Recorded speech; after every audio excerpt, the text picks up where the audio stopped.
So welcome back. You are tuned to the most listened to radio talk show in America, hosted by me, the most provocative host out there, and I don't even try. It's great try to be provocative. Don't misunderstand. 800-282-2882 if you want to be on the program. The email address lrushmo@eibnet.us. I want to stick with some media reaction to this yesterday, because we're going to nail this down. You know, the first hour, take one, I told you what my take on this is. Even though CNN's misrepresenting it.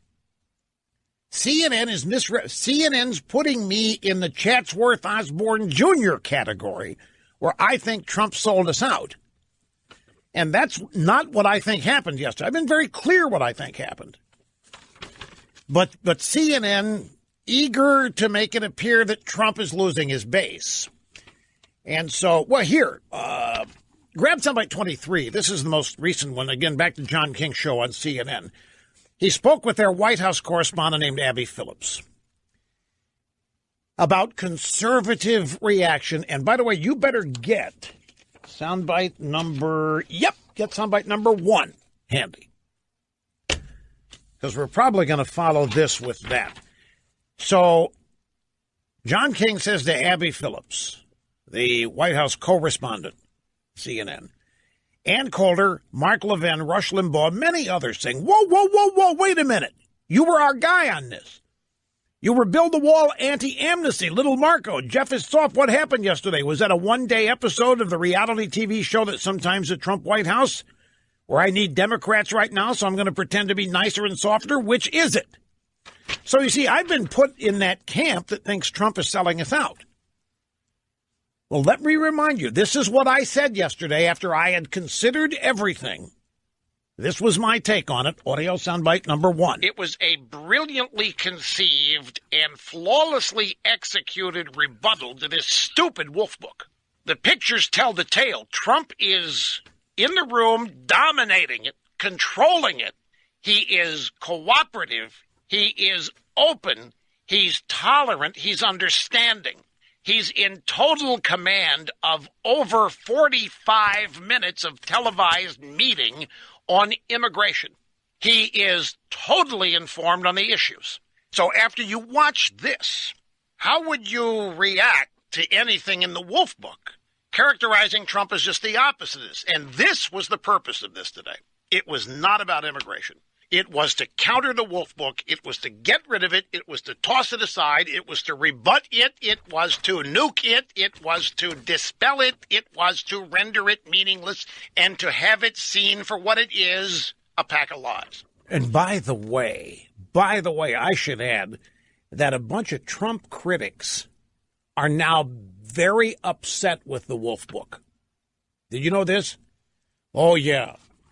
A bunch of never-Trumpers think the Wolf Book is hurting their cause because Wolf is so off the wall, lying through his teeth and wrong about so many things, and appears to not care that he's wrong.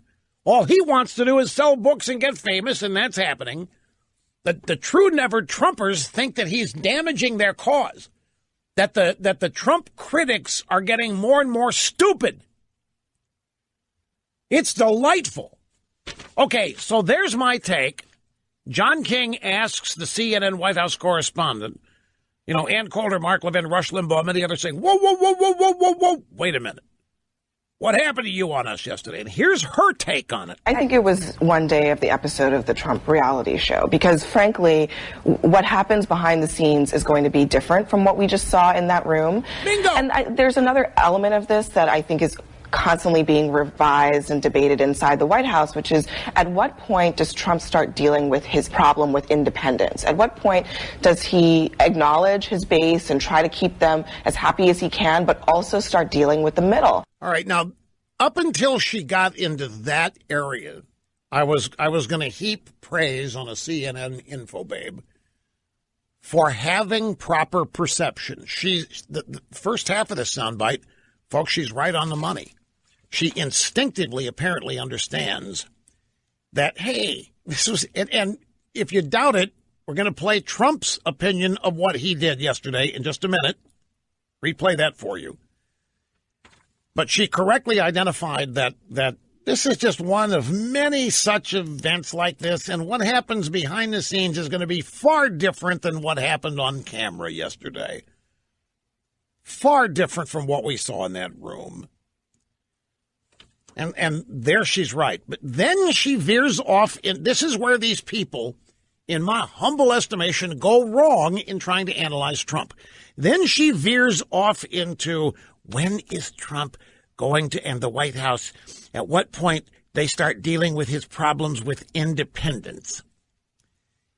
And there they are plugging Trump into their holes, into their system, into the way they look at an electorate, in the way they look at campaigning.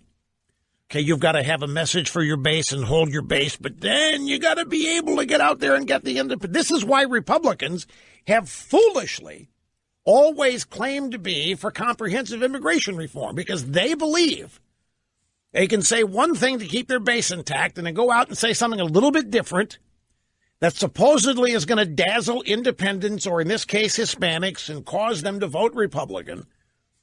And it's entirely wrong, because you end up being who you're not. When you start tailoring your message to your audience, it's over. I don't care if you're a public speaker. I don't care if you're in politics. It's over. You have to be who you are, and you have to be persuasive. You have to tell people what you believe and bring them to your side of things, rather than pander to them. But you see, the drive-bys think, oh, Trump's got all his base. Well, when are they going to figure out what they got to do to independence? You know, that's not for another 3 years, for crying out loud.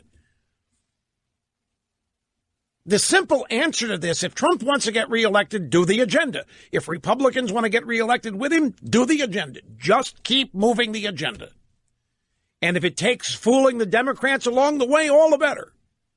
Just keep moving the agenda. This is not complicated, and it's not rocket science. The people involved in this want you to think it is, so that you don't think you're qualified to get involved and talk about it. But it isn't that complicated. Trump has demonstrated how you attract a crowd and hold it.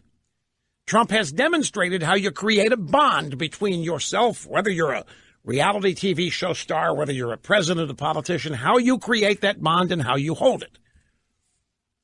And Trump, his people weren't doing a bunch of calculations. Okay, I'm going to say this about Mexicans to get that group. I'm going to say this about Oprah to get that group. I'm going to say this about Rosie to get that group. That's not how Trump was acting during the campaign. So what are we going to do about independence? Totally missing the point of Trump anyway. And again, living in this area where they admit they don't understand even now why Trump won and what he's going to have to do to get reelected. Welcome back. Happy to have you here, El Rushbo, behind the golden EIB microphone. Let's talk about the art of negotiation. There have been many, among them Chatsworth Osborne Jr., our affectionate name here for Tucker Carlson, claiming that this yesterday was an abomination. It was horrible negotiation. There was no sign that Trump knows what he's doing. All this art of the deal stuff, where was it? Aaron Blake in the Washington Post, that was horrible. I mean, if this was it, this is nothing. We would sold a bill of goods. A lot of people think that Trump was a buffoon yesterday. But I want to remind you of something that I know nobody remembers. New York Times, September 13th, 2017. Pelosi and Schumer say they have a deal with Trump to replace DACA. That's last September. We are now in early January.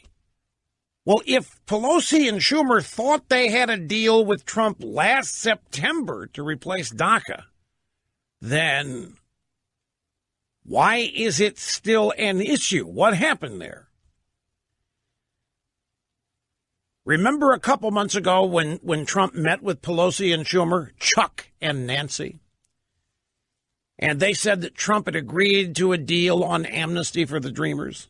This is this September thing. Where is it?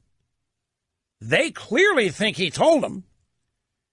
They're out there telling everybody in the New York Times that, yeah, we got a deal. Trump says he's going to have a deal with us on DACA, the Dreamers and so forth.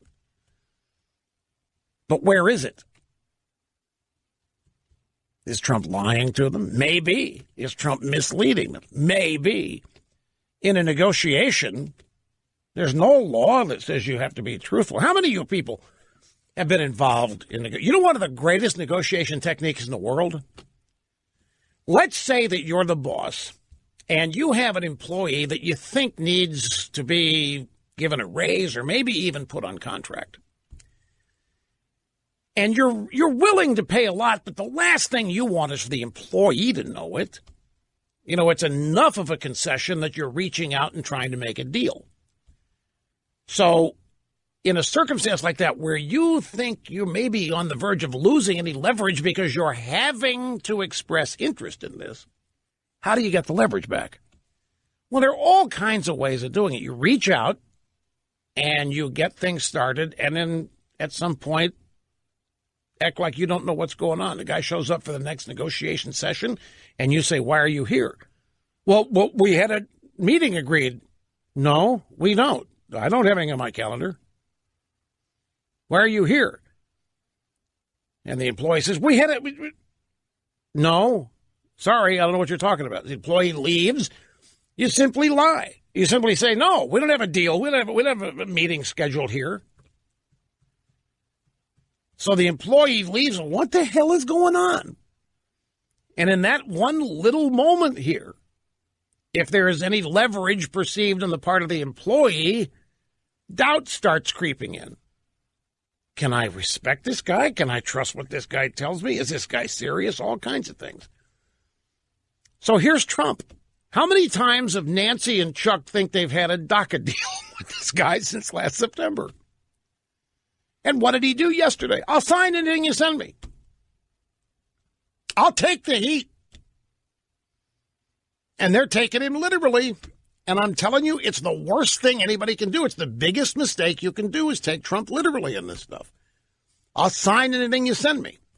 What if Trump knows that they're not going to be sending him anything? What if he knows the Republicans in the House and Senate are not going to agree on anything without him being involved? That would be something he would sign in the first place. Folks, I'm telling you, if you look at that meeting yesterday and everything about it, the fact it was televised first time ever, that meeting was not about what everybody in it thought it was about. That meeting was not about immigration.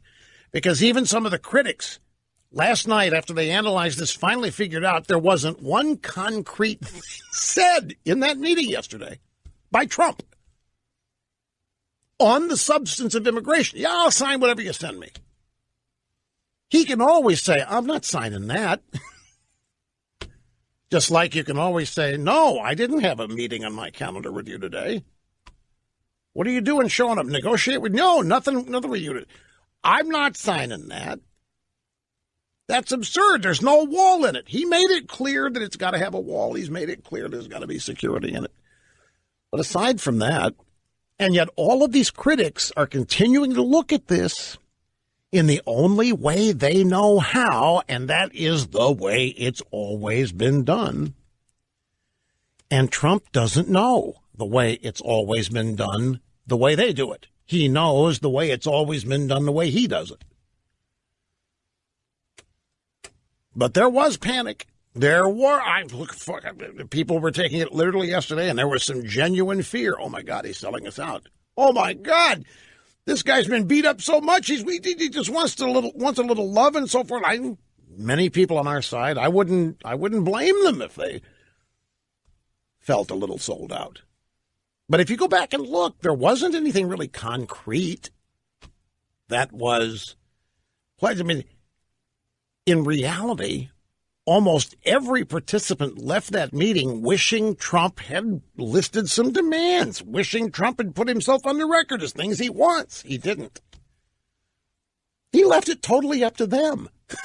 Sign whatever you send me, while looking cooperative and engaged and understanding and appreciative. Yeah, even suggesting if they want to bring back earmarks to themselves, it might be time for that.